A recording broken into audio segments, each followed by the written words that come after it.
Hello बच्चों, मेरे class में आप सभी का हार्दिक स्वागत है। आज मैं आप लोगों के समक्ष हिंदी साहित्य के इतिहास के आधुनिक काल से एक महत्वपूर्ण प्रश्न हिंदी उपन्यास के उद्भव विकास को लेकर उपस्थित हूँ। हिंदी साहित्य के आधुनिक काल में हमें क्या क्या पढ़ना है, इसके साथ ही साथ आधुनिक काल में पद्य के क्षेत्र में किन काव्यधारा का विकास हम लोग देखते हैं, इससे संबंधित वीडियो भी मेरे चैनल पर अपलोड है। गद्य के विकास के अंतर्गत मैंने कहानी के उद्भव विकास को समझाया है। इससे संबंधित वीडियो भी आपको मेरे चैनल पर मिल जाएगा। सभी वीडियो का लिंक मैंने डिस्क्रिप्शन बॉक्स में दे दिया है, तो जिन बच्चों ने अभी तक इस वीडियो को नहीं देखा है वे डिस्क्रिप्शन बॉक्स में दिए गए लिंक को क्लिक करके पूरे वीडियो को देख सकते हैं। साथ ही साथ जो मेरे चैनल पर नए हैं वे चैनल को सब्सक्राइब जरूर कर लें, ताकि आने वाले समय में जो भी नए वीडियो मेरे चैनल पर अपलोड होंगे उन सभी वीडियो का नोटिफिकेशन आपको तुरंत मिल जाएगा। तो चलिए आरंभ करती हूँ। हिंदी उपन्यास का उद्भव विकास। तो हिंदी उपन्यास के उद्भव विकास को मैं 3 भागों में समझाऊंगी, यानी इससे संबंधित 3 वीडियो आपको मिलेंगे। तो इसका कारण यह है कि यदि आप थोड़ा थोड़ा करके समझते हैं तो आपको सारी बात समझ में आएगी और याद हो जाएगी। हिंदी उपन्यास का उद्भव विकास को समझने के लिए आपको खूब ध्यान से समझना होगा, क्योंकि तो यहाँ पर बहुत सारे उपन्यासकारों के नामों का उल्लेख मिलेगा। इसके साथ ही साथ उनके द्वारा रचित उपन्यासों के नाम को भी आपको याद रखना है। तो ये ज़रूरी है कि आप खूब ध्यान से पूरे वीडियो को देखें, और जैसा कि मैंने आप लोगों को यह बता ही दिया है कि आप 3 भाग में इसे पढ़ेंगे। तो आज प्रथम भाग के अंतर्गत मैं जो बताना चाह रही हूँ, जो समझाना चाह रही हूँ, वो इस तरह से है। जैसे कि कहानी गद्य की एक विधा है, वैसे ही उपन्यास भी गद्य की एक विधा है, लेकिन यह कहानी से विस्तृत है। यहाँ पर आपको घटना समूह की गद्यात्मक प्रस्तुति मिलती है, जिसे लेखक क्या करते हैं, कथा वस्तु, चरित्र चित्रण, संवाद आदि के माध्यम से उनका कलात्मक वर्णन करते हैं। तो सबसे पहले हम समझते हैं कि उपन्यास है क्या। देखिए, उपन्यास 2 शब्द से मिलकर बना है, उप और न्यास, जिसमें उप का अर्थ है नज़दीक या समीप, न्यास का अर्थ है अमानत, धरोहर, थाती। इसे रचना भी कह सकते हैं। तो क्या परिभाषा हुई? किसी घटना या घटना समूह की वह गद्यात्मक प्रस्तुति उपन्यास कही जाती है, जिसमें लेखक भावपूर्ण विस्तार के साथ कथा वस्तु, चरित्र चित्रण, संवाद आदि का कलात्मक वर्णन करता है। यानी उपन्यास क्या है? घटना समूह की गद्यात्मक प्रस्तुति है, जिसे लेखक किसके द्वारा प्रस्तुत करता है? जिसे लेखक कथा वस्तु, चरित्र चित्रण और संवाद के माध्यम से प्रस्तुत करता है।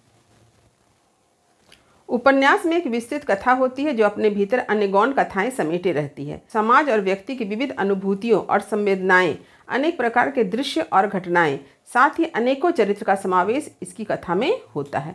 यानी उपन्यास की कथा विस्तृत होती है। इसमें एक मुख्य कथा होगी, इसके साथ ही साथ गौण कथा भी होगी।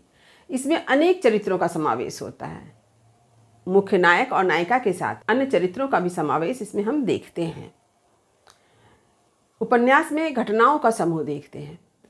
यदि आपने कहानी पढ़ी है तो आपने देखा होगा कि कहानी में कथा संक्षिप्त होती है, पात्रों की संख्या कम होती है, घटनाएं कम होती है, परंतु ठीक इसके विपरीत उपन्यास की कथा विस्तृत होती है। इसमें अनेकों चरित्र का समावेश होता है, इसमें अनेक घटनाओं का समावेश होता है।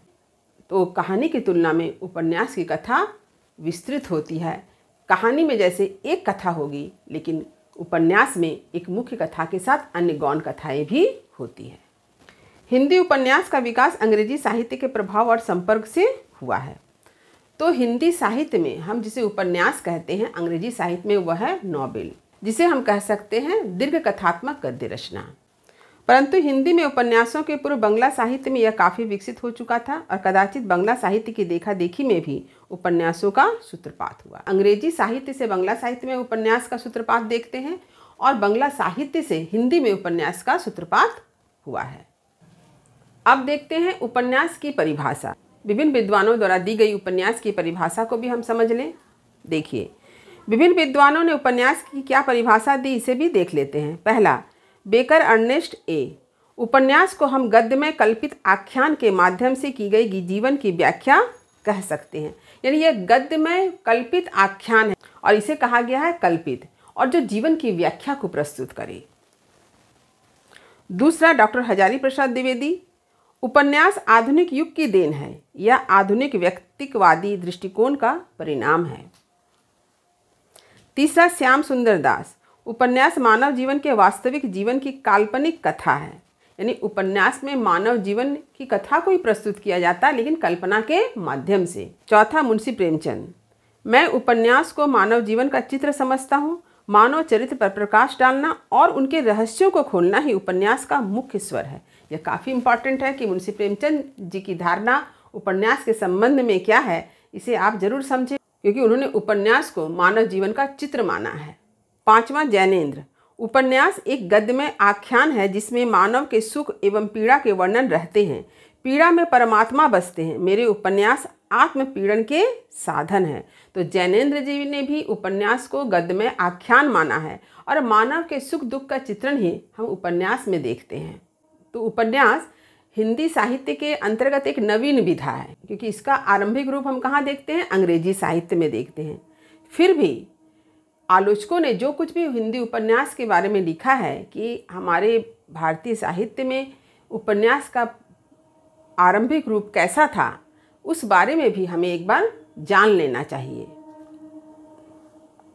हिंदी उपन्यास विधा आधुनिक युग की देन के रूप में मान्य है। हिंदी में इस शब्द का व्यवहार यूरोपीय साहित्य के प्रभाव स्वरूप हुआ है, किंतु इसका यह तात्पर्य नहीं है कि भारत में पहले उपन्यास जैसी वस्तु की सत्ता थी ही नहीं। भारतीय संस्कृत साहित्य में हितोपदेश, पंचतंत्र, कथा, सरित सागर, बृहत कथा, वैताल पंच, विंशति, वासवदत्ता, 10 कुमार चरित तथा कादम्बरी आदि कथा साहित्य में औपन्यासिकता किंचित रूप में विकसित हो चुकी थी। यह बात अलग है कि उक्त ग्रंथों में आधुनिक उपन्यासों के सारे गुण और योग्यताएं मिलनी संभव नहीं है। तो आलोचकों ने यह माना है कि उपन्यास का आरंभिक स्वरूप हमारे प्राचीन साहित्य में मिलता है। तो हमारे संस्कृत साहित्य में ही उपन्यास का आरंभिक रूप दिखता है, लेकिन उसमें आधुनिक उपन्यास के जो गुण हैं उनका अभाव हम देखते हैं। 19वीं सदी के हिंदी साहित्य में उपन्यास का उद्भव और विकास अंग्रेजी साहित्य के परिणाम स्वरूप है। हिंदी में उपन्यासों के पूर्व बंगला साहित्य में उपन्यास काफ़ी विकसित हो चुका था। प्रारंभिक काल में बंगला के उपन्यासों का हिंदी में अनुवाद हुआ। तो हिंदी उपन्यास का आरंभिक रूप जो हम देखते हैं उसमें क्या देखते हैं कि आरंभिक काल में बंगला उपन्यास का अनुवाद हिंदी में हुआ है। हिंदी उपन्यास की जो विकास यात्रा है इसे 3 भागों में बांटा गया है। जैसे आप यहाँ देख सकते हैं कि हिंदी उपन्यास साहित्य के विकास क्रम को हम मुंशी प्रेमचंद को केंद्र में रखकर 3 भागों में बांट सकते हैं। पहला प्रेमचंद पूर्व युग, दूसरा प्रेमचंद युग और तीसरा है प्रेमचंदोत्तर युग। और इसकी समय सीमा क्या है इसे भी आप देख लें, ब्रैकेट में मैंने लिख दिया है। अब देखिए पूर्व प्रेमचंद युग में हमें क्या क्या पढ़ना है। पहला प्रमुख उपन्यास और वह उनकी रचनाएं, दूसरा हम पढ़ेंगे मुख्य विषय, तीसरा पढ़ेंगे मुख्य विशेषताएं। तो सबसे पहले प्रमुख उपन्यासकार और उनकी रचनाएं। तो सबसे पहले भारतेंदु हरिश्चंद्र, जिनकी प्रमुख रचना है पूर्ण प्रकाश चंद्र प्रभा अनुदित, यानी अनुवाद किया गया है। दूसरा देखिए लाला श्रीनिवास, रचना का नाम है परीक्षा गुरु, जिसे प्रथम मौलिक उपन्यास माना जाता है। समय है 1882 ईस्वी, यानी इसका प्रकाशन काल है 1882 ईस्वी।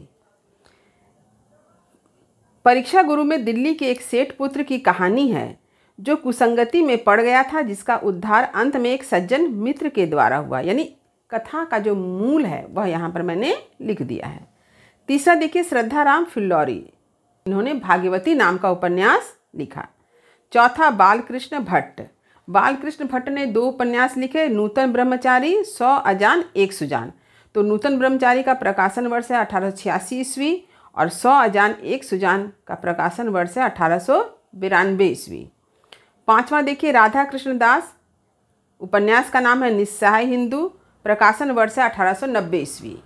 छठा बाल मुकुंद गुप्त, इनके उपन्यास का नाम है कामिनी।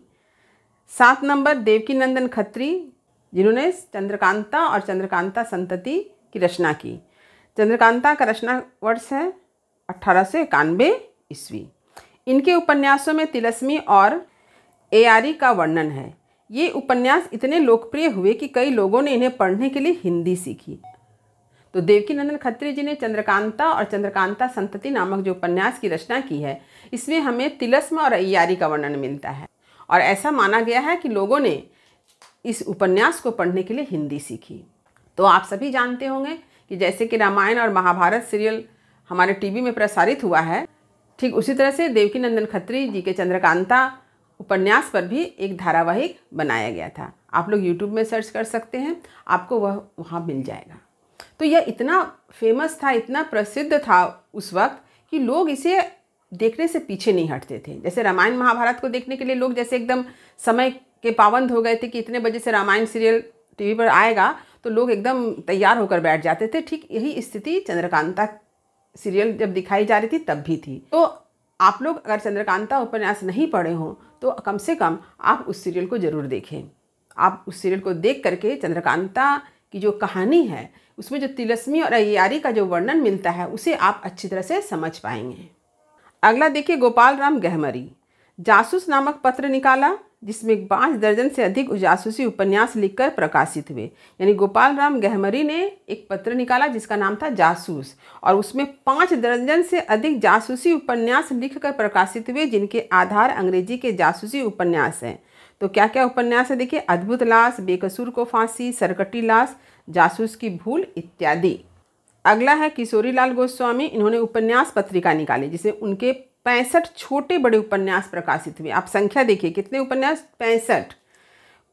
प्रमुख उपन्यास का नाम देखिए, कुसुम कुमारी, लवंगलता, हृदय हारिणी व आदर्श रमणी। अगला उपन्यासकार का नाम है अयोध्या सिंह उपाध्याय हरिऔध।